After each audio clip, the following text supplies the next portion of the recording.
questions. En attendant, je donne la parole à Jean-Michel Icard, qui est avocat, qui est co-créateur du Cercle K2, et c'est grâce à Jean-Michel Icard que nous avons pu faire cette jonction avec le Cercle K2, je l'en remercie. Et je crois qu'il va nous parler d'une problématique très spécifique, qui est la corruption sur les paris sportifs. Oui, tout à fait, les paris en ligne. Alors, je rejoins votre préoccupation, c'est-à-dire que nous sommes extrêmement en retard, et notamment sur la lutte contre les infractions numériques. Quand on pense que Mme Kemener, qui est ici présente, est le seul magistrat cyber en France, comment lutter sans magistrat? La police, elle est là pour poursuivre, mais elle n'est pas là pour requérir. Donc il faudrait peut-être qu'on prenne quand même conscience des enjeux. Alors, quels sont ces enjeux? Il y a deux échelons de lecture. De façon, vous avez l'échelon tactique, c'est le braquage à l'ancienne, le vol de fourgon, le vol de fret. Mais ça, c'est topique. Ça n'a pas de portée stratégique. On vous parle en boucle de Redouane Farid depuis des semaines. Mais certes, alors il y a une malheureuse policière municipale qui a été tuée, mais somme toute, c'est un vol de fourgon. On va jouer sur 2-3 millions d'euros. Moi, je vais vous parler d'un échelon stratégique. C'est pas le même. Alors, on nous embrouille parce qu'on va toujours sur l'échelon tactique. Mais on oublie tous ces phénomènes d'ampleur mondiale. Les OCT, les organisations criminelles transnationales, les mafias. On a un problème de vocabulaire dans ce pays. On vous dit la criminalité organisée, mais sur le code pénal, la criminalité organisée, c'est deux personnes qui peuvent faire le petit braquage du bureau de tabac du coin. C'est de la criminalité organisée. Moi, je vais vous parler d'autre chose, c'est les OCT, les organisations criminelles transnationales. On est dans de la portée stratégique. Elles sont mondiales. C'est Lucky Luciano qui a inventé la mondialisation, dès 1942, avec un partenariat avec les Américains pour le débarquement en Sicile, et puis ensuite la campagne d'Italie. Ces organisations criminelles, elles sont donc mondiales. Elles se sont adaptées à tous les régimes politiques. Quels que soient les régimes politiques, elles sont durables. Quels que soient les mouvements, elles sont durables. Elles s'inscrivent dans un processus de long terme, donc de portée stratégique. Elles sont diversifiées dans toutes les activités possibles et inimaginables, dont la contrefaçon, qui est une de leurs activités, mais il y a le traitement de déchets, trafic d'êtres humains, trafic d'armes, la drogue, bien évidemment, 500 milliards de trafic annuel de drogue, l'équivalent pratiquement du budget de la France. Les mafias italiennes, qu'elles seules, représentent 100 milliards d'euros par an en gain net. Le ministère de l'Intérieur a un budget de 24 milliards d'euros. Donc que le chiffre d'affaires, si vous voulez, le résultat net, excusez-moi, des 4 mafias italiennes que sur le territoire italien représente près de 3 fois, 4 fois le budget du ministère de l'Intérieur français.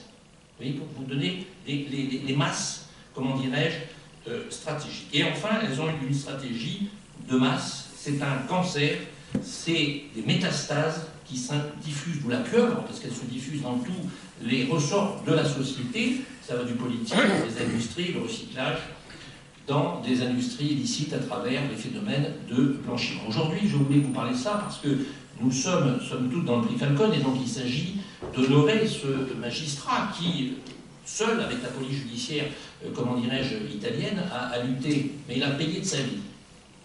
C'est pas facile de lutter contre ces échelons, comment dirais-je, stratégiques. Alors, sur la contrefaçon, bon, dans le sport, bien sûr, elle est chez les équipementiers, les Adidas, les Nike, qui se font, comment dirais-je, contrefaire. Ça, c'est du classique.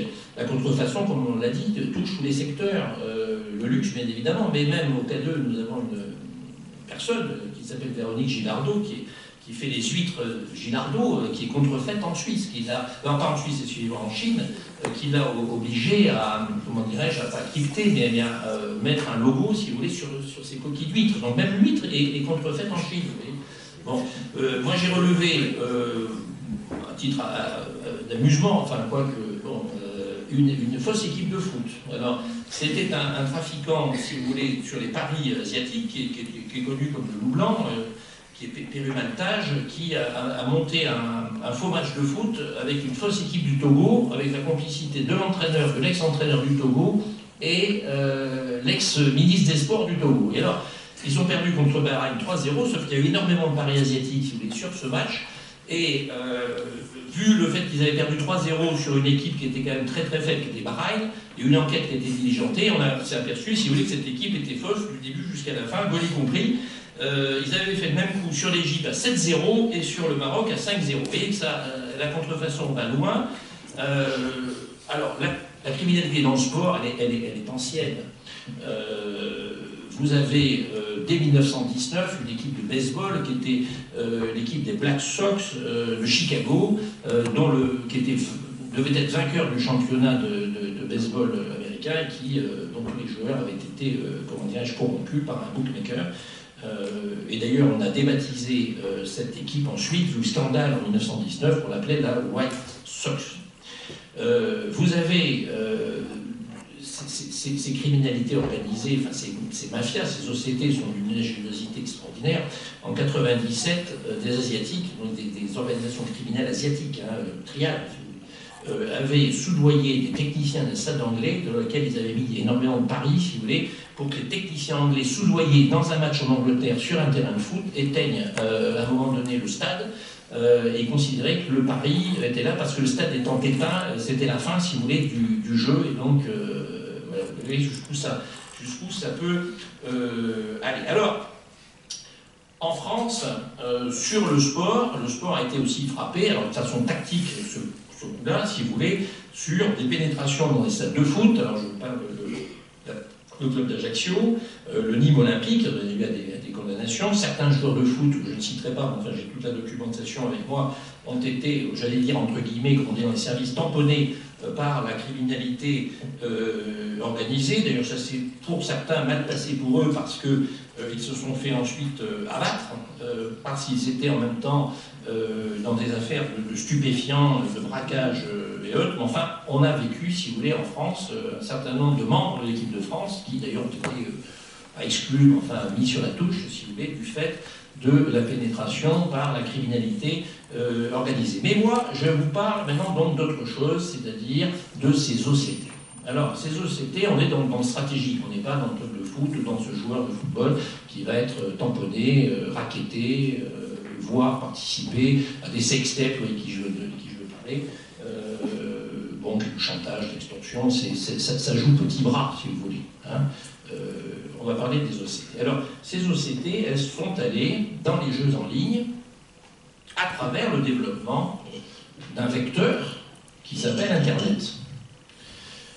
On avait peu de données là-dessus, et en 2012, on nous a commandé, dans le cadre de l'Europe notamment, un rapport que nous sommes allés soutenir à Bruxelles au Comité olympique et à la Commission au Conseil de l'Europe sur la pénétration, si vous voulez, sur les jeux en ligne et notamment la corruption de match.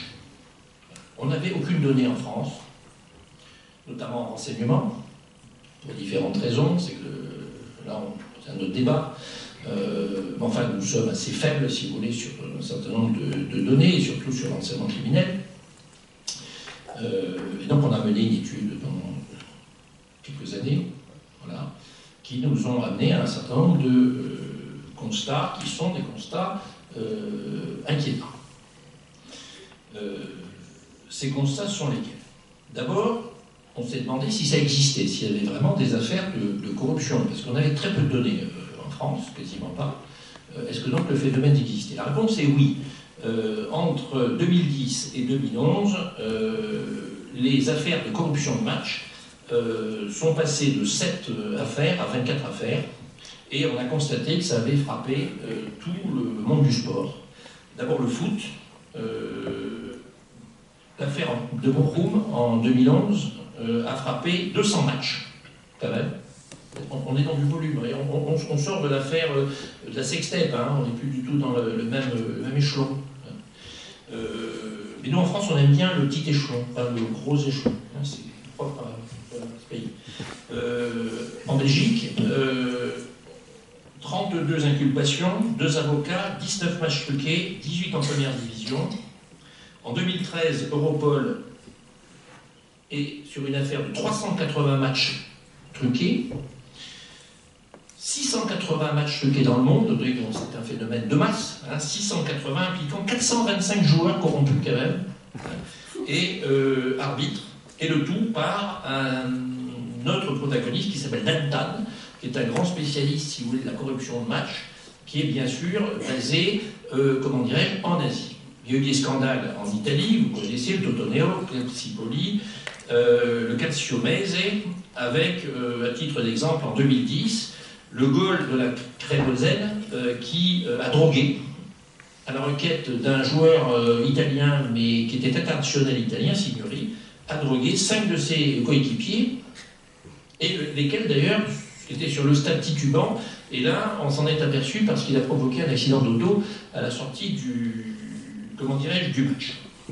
50 joueurs dans cette affaire ont été inculpés, dont le capitaine et membre de l'équipe italienne, Cristiano Doni.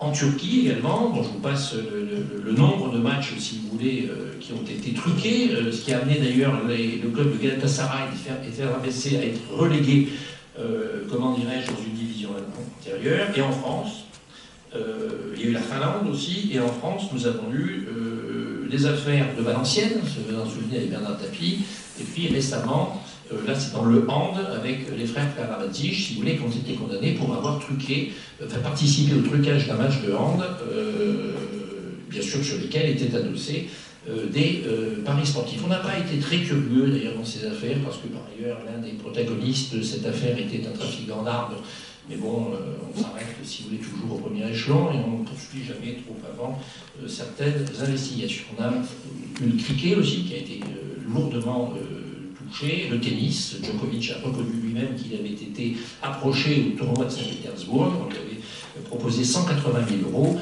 L'enveloppe moyenne, c'est 50 000 euros, à peu près, pour truquer. Voilà. On approche le joueur, qui est souvent addict à quelque chose. Il est addict à la drogue, il est addict au sexe, il est addict à l'alcool, et donc c'est des joueurs fragiles, parfois jeunes, et donc l'enveloppe moyenne c'est 50 000 euros pour corrompre. Les arbitres aussi, parce que les arbitres sont des sortes de professions libérales, il y a un statut de l'arbitre, et donc quand ils voient toutes les sommes énormes, si vous voulez, qui sont gagnées par les joueurs, c'est assez facile, si vous voulez, d'approcher l'arbitre et de lui proposer 50 à 80 000 euros, c'est pour l'enveloppe, comment dirais-je, en espèces. Alors, ces corrupteurs, on les a observés avec on a essayé de faire leur profilage, je dirais le pentagramme du renseignement, c'est-à-dire qui sont-ils, quelle est leur logistique, où sont-ils basés, qu'est-ce qu'ils font. On a constaté que le corrupteur, en fait, a bénéficié d'un double appel d'air. D'abord, l'explosion du bloc communiste, la mondialisation, et bien évidemment, les technologies modernes, donc l'Internet. Plus de frontières, plus de régulation, des droits non uniformes, dispersés, des pays qui sont des pays voyous. Même au sein de l'Europe, nous avons des pays voyous, peu régulés. Des paradis fiscaux. On vous dit la lutte contre les paradis fiscaux. Enfin bon, ça c'est une plaisanterie, mais ça continue de plus belle. Donc l'explosion du bloc communiste, la mondialisation, 1989, ça part. Y compris dans le bloc communiste. Et surtout dans le bloc communiste. Et puis enfin, deuxième appel d'air, les attentats du 11 septembre. Tous les moyens de renseignement se sont concentrés sur la lutte antiterroriste. Et donc, la financière a été quelque part oubliée. Je vous dis qu'un seul magistrat en matière de cybercrime. Aujourd'hui, il n'y a rien. On a pris un retard, pour la France en tout cas, énormissime. Ça, c'est dû aussi à des erreurs stratégiques, puisque on avait pris le réseau Transpac à l'époque, je ne sais pas si vous vous en souvenez, au lieu d'Internet, et donc on a pris énormément de retard, parce qu'on n'avait pas choisi le bon format à l'époque, dans les années, avant les années 80. Ces deux phénomènes, l'explosion du bloc communiste et attentat du 11 septembre, ont laissé un appel d'air absolument incroyable aux organisations transnationales, qui font preuve d'innovation, qui se diversifient, je l'ai dit, qui sont flexibles. Elles ont 3 avantages majeurs, c'est pour ça qu'elles perdurent dans le temps, au fil des pouvoirs politiques. C'est qu'elles découragent toute concurrence, contrefaçon, par la corruption et la menace. Elles ont des main-d'œuvre à bas prix, sans risque aucun de conflit social. Elles ont des fonds disponibles considérables. Sachez qu'aujourd'hui, on n'arrive même plus à blanchir le produit de la drogue. Plus de 1000 milliards de dollars. On n'arrive même plus à savoir même le blanchir, tellement qu'il y a de cash qui circule. Ce qui explique d'ailleurs qu'on réincorpore dans le PIB l'économie criminelle. Et ça perçait d'ailleurs inaperçu. On vous dit à la télévision, maintenant dans le PIB, on y met l'économie criminelle, tout le monde entend ça à la télé. Puis ça paraît presque normal. Hein. Dans l'économie italienne, on a dit on va remettre dans le PIB les 100 milliards. Parce que sinon le PIB italien il est faux, parce qu'il est sous-dimensionné. Et ça rentre dans la culture populaire, donc c'est normal maintenant que sur un plan macroéconomique, les économistes vous mettent l'économie criminelle dans le PIB. Bon. Et donc ces fonds sont absolument énormes, et 30% de cette masse financière, 1000 milliards par an, sert à corrompre. Corrompre qui? Eh bien, les institutions les plus diverses. Dans le sport, vous avez eu des affaires de corruption, ne serait-ce l'affaire récente à la FIFA. Vous avez entendu parler des dernières péripéties de la FIFA ou de l'UEFA. Bon, CIO. Et donc, il était normal que ces mafias qui s'étendent au niveau mondial, parce qu'elles perdurent, ces entreprises multinationales du crime, selon le FMI, j'ai les chiffres là sous les yeux, le blanchiment c'est 1800 milliards de dollars par an, qui représente 5% du PIB mondial. Ah ouais. Vous voyez, on est loin du petit braquage du coin de la rue. Bon. L'OLAF, qui est l'organisme de lutte en Europe, lutte antifraude, a déclaré, si vous voulez, qu'aujourd'hui ce n'est plus un objectif policier, c'est un objectif d'ambassadeur. C'est-à-dire qu'on est dans une dimension politique, stratégique. Mais la lutte, comment dirais-je, est faible. Alors c'est faible pourquoi? L'existence des paradis fiscaux, on n'a pas réglé le problème. La protection de l'État peu regardant. Beaucoup de sites de paris en ligne sont établis dans un pays, sites illicites. 1800 sites francophones, illicites. L'Argel, qui est l'organisation de régulation des jeux en ligne, autorise 38 opérateurs de jeux responsables, mais il y a quand même 1800 opérateurs de jeux illicites. Donc une bonne partie sont dans un pays magnifique, extraordinaire, dont on vous vante l'écologie de ce pays. On vous dit d'ailleurs qu'il n'a pas de défense, il n'a pas d'armée, c'est un pays magnifique au niveau touristique, extraordinaire, qui est le Costa Rica.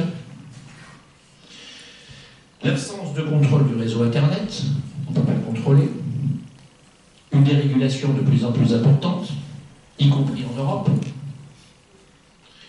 Un défaut d'harmonisation des législations et des systèmes de lutte, très difficile de coordonner. On n'arrive même pas à se coordonner en France, vous imaginez, au niveau, comment dirais-je, européen, mondial. Et puis ce défaut de coordination fait qu'il y a des trous dans la raquette, bien entendu. Ces organisations criminelles, qui ont la puissance d'État, ont aussi leur propre service de stratégie, d'innovation, de renseignement. Et donc on ne loue pas, comment dirais-je, à armes égales. Je répète, 100 milliards en Italie, 24 milliards pour le ministère de l'Intérieur. Alors, ces corrupteurs, qui corrompent ces matchs, c'est qui? Essentiellement. Ce sont essentiellement des organisations criminelles transnationales en provenance d'Asie et des pays de l'Est, ex-pays du bloc soviétique. Voilà. Cette prééminence de l'Asie s'explique notamment, c'est que les Chinois jouent sur tout. Ils adorent jouer, mais c'est chez eux presque de l'addiction. Voilà. Et donc ils jouent sur des paris, et donc bien évidemment les mafias chinoises, triades, singapouriennes, se sont dit on va corrompre les matchs, on va les arranger 80 000 euros, c'est pas beaucoup, et on va miser énormément, si vous voulez, sur ces matchs de foot, de tennis, ou attention Paris surtout. On a tout type de paris en live, en direct, sur certaines séquences de matchs. C'est pas forcément sur le gain du match, ça peut être sur une séquence de match en live. Et donc on va corrompre. Et bien évidemment, on va avoir des taux de retour aux joueurs qui peuvent être de près de 150%, puisqu'en France, le taux de retour aux joueurs est uniquement de 85%. Et on arrive, par la corruption du match, à multiplier ces gains. Mais ça ne suffisait pas. Ces OCT sont même créé des sites de paris illicites, fictifs, qui s'ouvrent et qui se ferment à la minute, sur lesquels d'ailleurs celui qui parie va se faire piquer ses données bancaires, va se faire hacker sa carte bleue, et puis qui n'a aucun contrôle sur la cote, parce que la cote est trafiquée. On va lui dire, mais tu as gagné, mais on va lui dire, tu as gagné à 1 contre 1, mais en fait, tout est bidon, si vous voulez. Et aujourd'hui, on en est là, donc c'est des sites qui peuvent s'ouvrir à la milliseconde, juste pour une phase de match, la corruption de match, et encore récemment, pour la Coupe du Monde de foot, et j'en finis sur ce propos, là on atteint le Graal, mais on n'en a pas parlé. Vous n'en entendrez jamais parler dans les médias. Jamais. L'opération Soga 7 d'Interpol. Soga 7 parce que c'est la 7e fois qu'Interpol intervient sur des problématiques opérationnelles de jeu. Soga comme soccer gambling. Le foot, gambling, le jeu sur le foot. Donc l'opération c'est Soga 7. Pendant la Coupe du Monde de foot 2018, donc vous savez, il y a quelques mois. On a ciblé les maisons de jeu en Chine, Hong Kong, Macao, Malaisie, Thaïlande, Singapour, pas les pays de l'Est. 1,6 milliard de dollars pariés. Entre le 22 juin et le 16 juillet 2018, 1 milliard en espèces ont été saisis, 1 millier d'ordinateurs et téléphones portables, 242 personnes ont été interpellées, et il y a eu 30 000 personnes interpellées, 3700 maisons de jeux clandestines, de paris en ligne, par Internet, fermées. Ça, c'est en 2018. Voilà. Donc, vous voyez un peu la mesure du problème. Et donc, j'en ai fini dans mon propos, qui est, somme toute, assez pessimiste, vu la puissance de ces organisations et le vecteur qui est Internet. Voilà, je remercie Jean-Michel Icard pour cet exposé tout à fait éclairant, et je crois qu'il était intéressant de faire la jonction entre la corruption et la contrefaçon. Je crois